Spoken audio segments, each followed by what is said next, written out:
Astounding Applebrook Golf Club hosted the Golf Association of Philadelphia's 110th Open Championship Wednesday. 78 of the region's top professionals and amateurs teed it up and crowded the leaderboard early.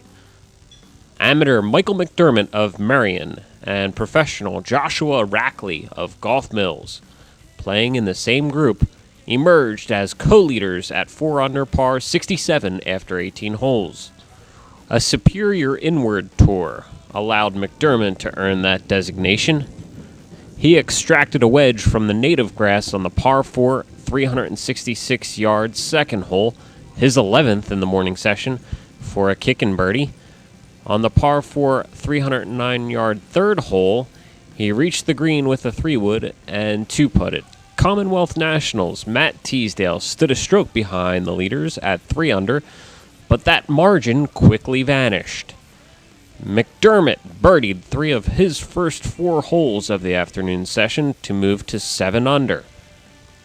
Among those birdies was this spectacular 30-footer on the par 4, 418-yard fourth hole. Teesdale, who teed off 2 hours later, quickly closed the gap with birdies on 10, the par 3 15th following a smooth 7-iron, and the par 5 16th following this 20-yard bunker shot. Meanwhile, a pair of 3-putts on his back 9 put McDermott at 5 under. Clutch par saves on his final 2 holes allowed the 5-time William Hyman III Player of the Year to finish at that number. I was still leading the tournament at that point because Matt was 2 hours behind me. He was basically the group. I was 9 full holes ahead of him. And so that put me at 5, and he was still at 5.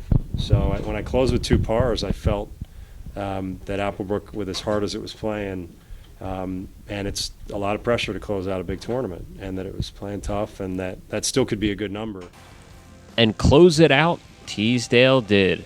He started his inward tour with 3 straight birdies to move to 8 under. He stayed there until storm clouds rolled in on his last hole, the par 3, 148-yard ninth. Got wind that McDermott was in at 5, so I had a 3-shot lead at 8 under. So I was kind of just playing smart, playing center of the greens, trying to 2-putt, which I did successfully up until the last hole, where I pulled a pitching wedge, hit my lob wedge over the green, left my putt short, but thankfully 2-putted that to make double and win by 1. Teesdale, a senior at Temple University, is the 3rd Owl to win the Open in the last 3 years. Feels great. I'm finally playing some good golf this summer. Just keeping it in the Temple family with Brandon winning last year. Mason the year before. Mason the year before. I got a lot of support from everybody texting me, telling me to go out and do it. And certainly, I would have loved to have come out on top. You know, I lost by a shot last year. I lost by a shot this year, and if you get in the hunt, that's a great accomplishment. So there was a point in the day when it seemed like it was my tournament, and he just played spectacular golf, and he made it his tournament. Right. And it wasn't so much what I did, which I feel okay about that. So he just took it from me, and good for him. Yeah. Rich Steinmetz, Springford's head professional, finished at 2 under 140 to take home the low pro purse of $7,000. For Gap TV, Tony Ruggiero.